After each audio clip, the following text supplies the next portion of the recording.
Welcome to the SVG-TV Evening News for today. With the details, I'm Khalil Kato. St. Vincent and the Grenadines now has 1,643 active COVID-19 cases and 54 deaths. Minister of Health Sinclair Prince gave the most recent update at a virtual news conference today. He said that it is sad to note that COVID-19 deaths are getting closer to almost everyone in SVG and again urged citizens to get vaccinated. As of today, new cases 10, total 4,637, active cases 1,643. We have had 54 deaths, recoveries 2,940. Of course, as usual, we look at some of the areas of concern as identified by the Ministry of Health itself. The last time we had an update on September 22nd, we had just about 17 deaths. To date, we have 54. And the faces are getting more and more familiar to most people, and the deaths are getting closer to our families. I encourage all Vincentians to take all the precautionary measures, including vaccination. The minister said the health system continues to be overwhelmed as more persons are being hospitalized, noting that the majority of those who have been admitted are unvaccinated. There were currently 8 patients admitted for COVID-19 at the Argyle Isolation Facility. All are unvaccinated. 30 patients are admitted to the COVID-19 wards at the Milton Cato Memorial Hospital. 28 patients are unvaccinated. 2 patients are partially vaccinated. Of course, when the other officers come on to speak, you will get more details. Suffice it to say that Argyle is full, Kingstown full. That's the hospital. Meanwhile, the health minister said that the backlog in the processing of PCR samples for COVID-19 has been cleared, with over 2,000 samples processed over the last week.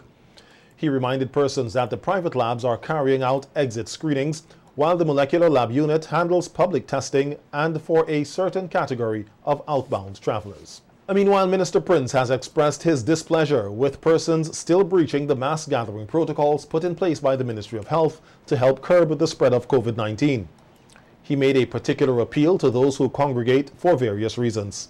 There's an alarming trend of mass gatherings in private and public settings, villages, and at community settings. We are appealing to churches, public transportation operators, bars and restaurants to please adhere to the COVID-19 protocols. This is not just a health issue, it's a national issue and need all sectors on board. We are not pleased with the large numbers who still gather for funerals and weddings, and soon we will propose new measures in an attempt to slow the spread of the virus. The minister identified funeral attendees as those mainly breaching the mass gatherings protocols and asked that they desist from doing so, while also warning entertainers to comply with the required numbers set out. We still have carnival-like celebrations, I call them celebrations, at funerals. People stay in the cemeteries too long. We changed the time from 10 to 3 so as to get people out of the cemeteries so that we don't have too much congregating.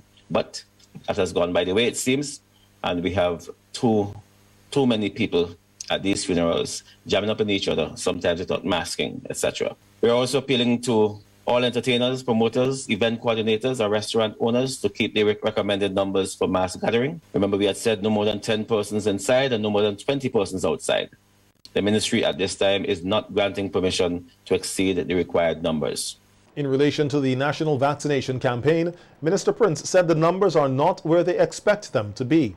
He said that vaccination photocards are being looked into, but in the meantime, persons traveling out of SVG and that need vaccination proof can make that request. To require a vaccine certificate for travel can send a request to vaccinecertificates@gov.vc.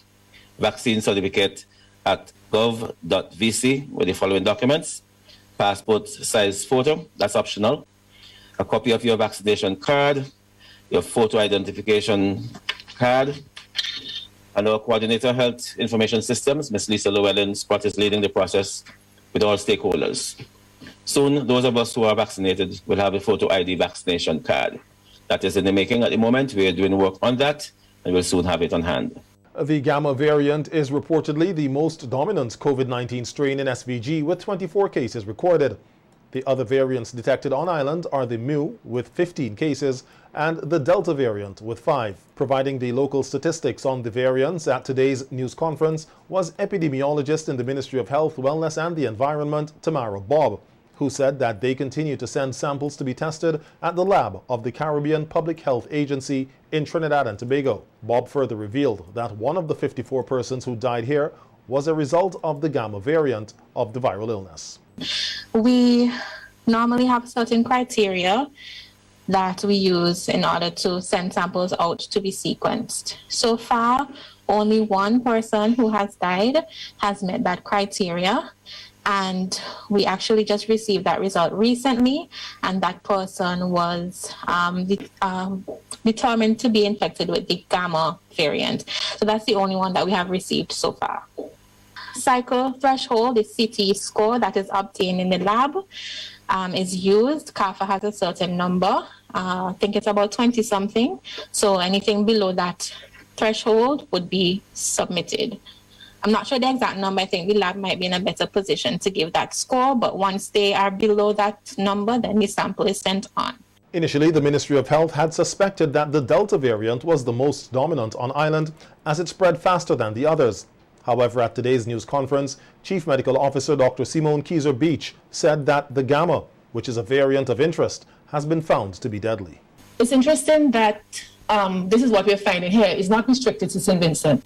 Throughout the CARICOM countries, the Gamma variant has been found to be the dominant variant. So the Gamma is the dominant variant, and then the Delta is much less active in the region, and the Mu also is present as a variant of interest. The difference, however, in terms of Gamma versus Delta is not significant. They're both very aggressive. They're both very much, they infect, you can pass it on much more easily than, say, the Alpha.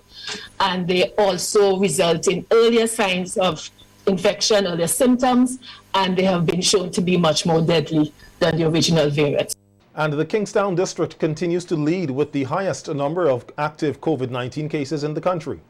The other districts with high numbers are Kalyaquah, Pembroke, and the Northern Grenadines. Epidemiologist Tamara Bob provided the statistics at today's news conference and said that they have seen a decline in the daily positivity rate, with the overall average now at 10.4% since the spike in September. Bob also commented on the recent deaths, which she noted were mainly women.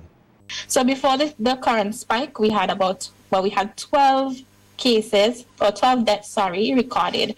Our current spike began in September, and up until our last report, we recorded 42 deaths in that period. The majority have been women, 54.8%, and 45.2% males.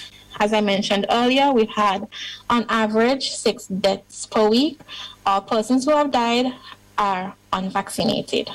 And if we take a further look at the number of deaths by age groups, the 86% of the deaths are in persons 45 years old and over.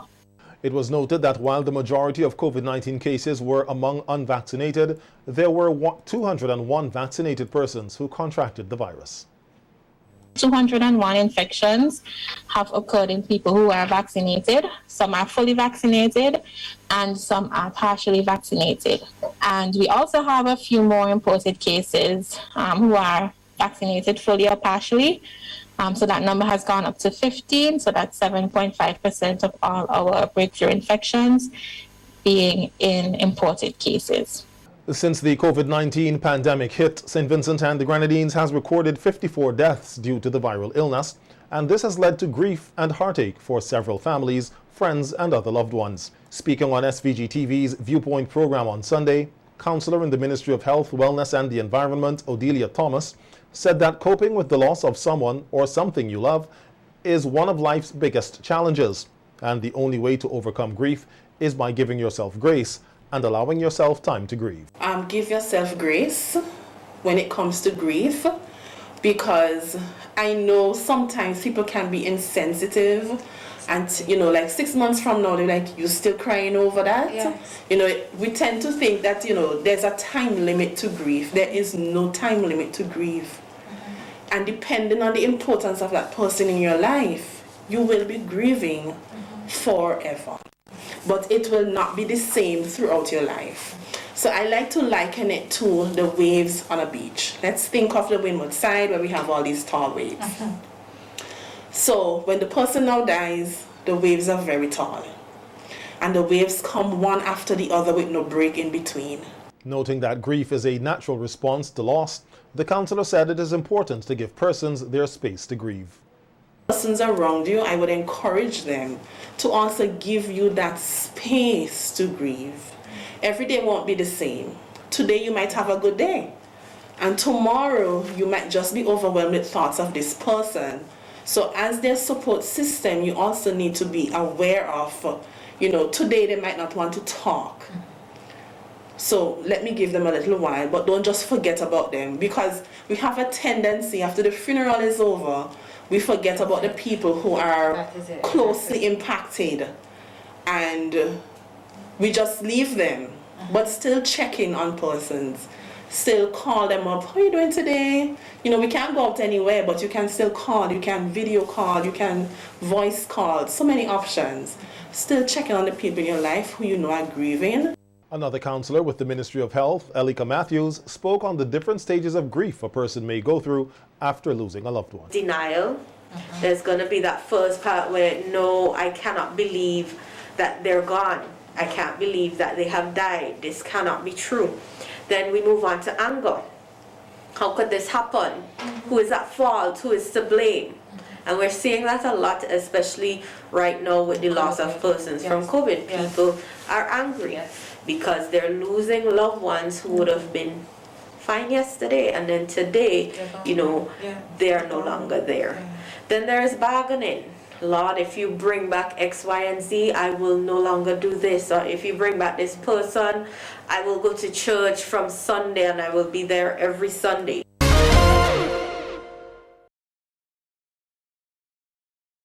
The COVID-19 pandemic has not only led to deaths, but an increase in domestic violence, sexual abuse, and other forms of violence here in St. Vincent and the Grenadines and across the globe. That's according to Director of the Marian House and human rights activist Jeannie Oliver, who was a panelist on a television program on VC3 last evening, hosted by the Ministry of National Mobilization. Oliver said these psychosocial disruptive consequences can be attributed to the new watchwords, quarantine and social distancing. It means that we can't relate to each other as we used to. We are learning new lessons. We have the whole business, as you mentioned, of the economic security, where people can't go out to work as before. There's no work because you have to take a vaccine, and some people figure it's a choice and they should not be bullied into taking the vaccine.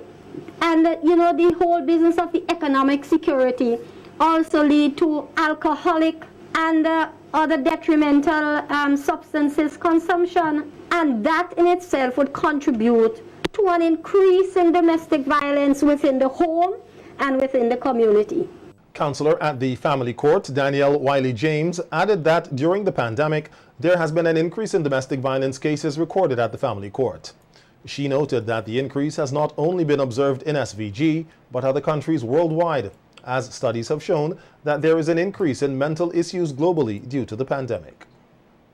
Given the circumstances with COVID, the lockdowns, and different public health concerns, there are a lot of people who are undergoing different psychological issues and mental health issues. And this is trickled down into families, where some persons may not know how to cope with their stress, how to manage their stress. Some persons may not know how to manage, certain emotions and feelings. And so it is erupted into violence.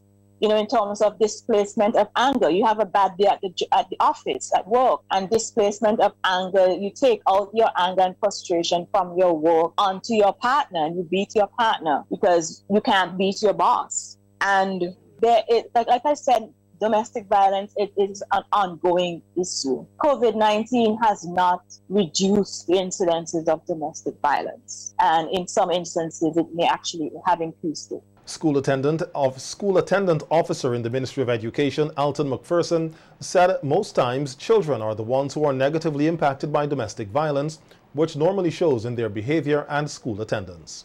And many of those children we have to deal with at school. Some of them in silence, they refuse to speak to anyone or be engaged within the classroom.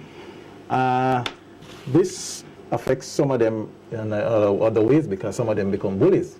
Because they exert that kind of behavior on others. They don't know how to deal with it, so they lash out sometimes. And it affects them even in their work. So some of them might not want to go to school. Or you see them, they are on the school compound, but they are not engaged or they don't want to be engaged. The panelists share the view that domestic violence is everyone's business, encouraging citizens to report every incident of domestic and other forms of violence that they see or hear.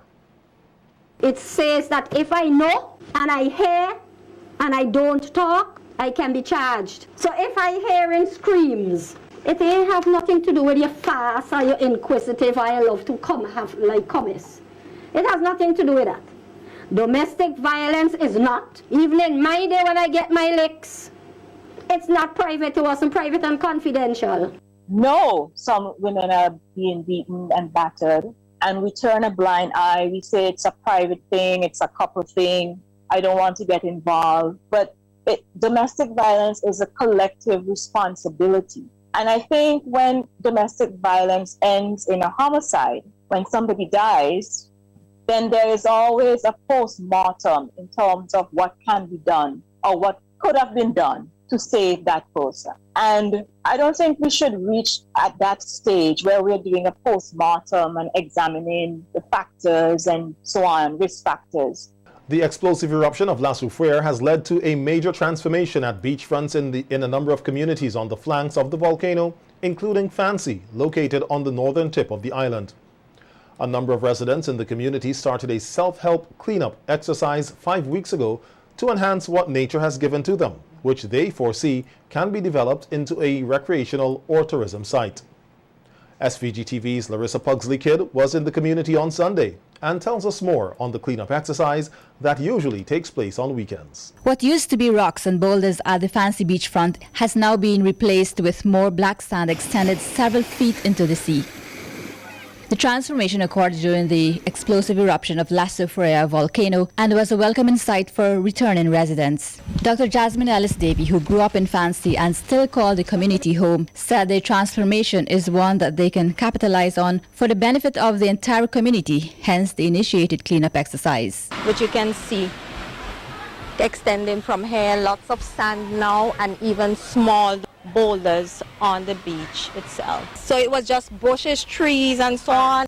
Residents willingly came on board on every Saturday and Sunday for the past 5 weeks. They participated in self-help cleanup. My part is to make the fire, get everything burn up, get the garbage in the bag and get it by the roadside. We all come together and use our hands with the shovel and the rake and cutlass, everything and clean.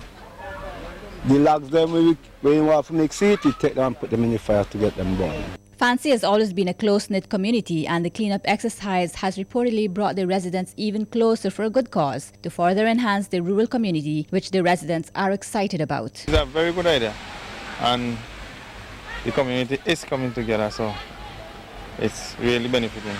According to how fast you walk, you ain't going to take time, but you don't know you have to put your mind to it, because the way how them look. You can go put your hand inside a garbage to try and clean the bayside. So the youth now in the community have to come together and make sure our beach clean.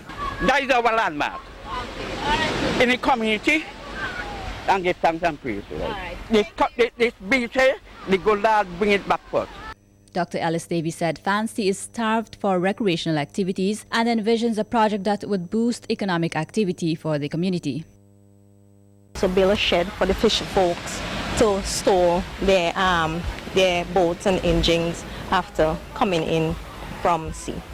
But generally speaking, here is a fishing community, and that's what most of the people, the livelihood of the people here. Dr. Ellis Davy has gotten help from the Arnottsville Covenant Assembly to provide lunch for the residents who are working hard to clean up their community. They are, however, seeking further assistance to develop the beach into a full tourist attraction. For entertainment, for enjoyment purposes, the kids usually spend a lot of time here on the beach. We have the fishing boats down on the other end there. And in the future, what we're planning to do is to create with some benches, some picnic tables, to make it a viable project sometime in the future. And if anyone out there is listening to us and who can assist us with the cleanup and so forth, then we welcome your help. For SVGTV News, Larissa Pogsley-Kidd. In police-related news this evening, David Burnett, a 40-year-old laborer of Vermont, has been arrested and charged with the offense of wounding. He allegedly unlawfully and maliciously wounded Noel Harry, a 19-year-old vendor of Petit Bodel and Kingstown, by stabbing him in his back with an ice pick. The incident occurred at about 4:45 p.m. last Friday at the Wynwood bus terminal in capital Kingstown. Burnett is expected to appear before the Serious Offences Court to answer to the charge. In another stabbing incident, also at the Wynwood bus terminal, police arrested and charged Ursabel James, a 29-year-old barber of Glen, with the offense of wounding. James allegedly unlawfully and maliciously wounded Errol Alexander, an unemployed 65-year-old of Belair, by stabbing him on his left hand with a knife during the incident. On September 22nd, James is also expected to appear before the Serious Offences Court to answer to the charge.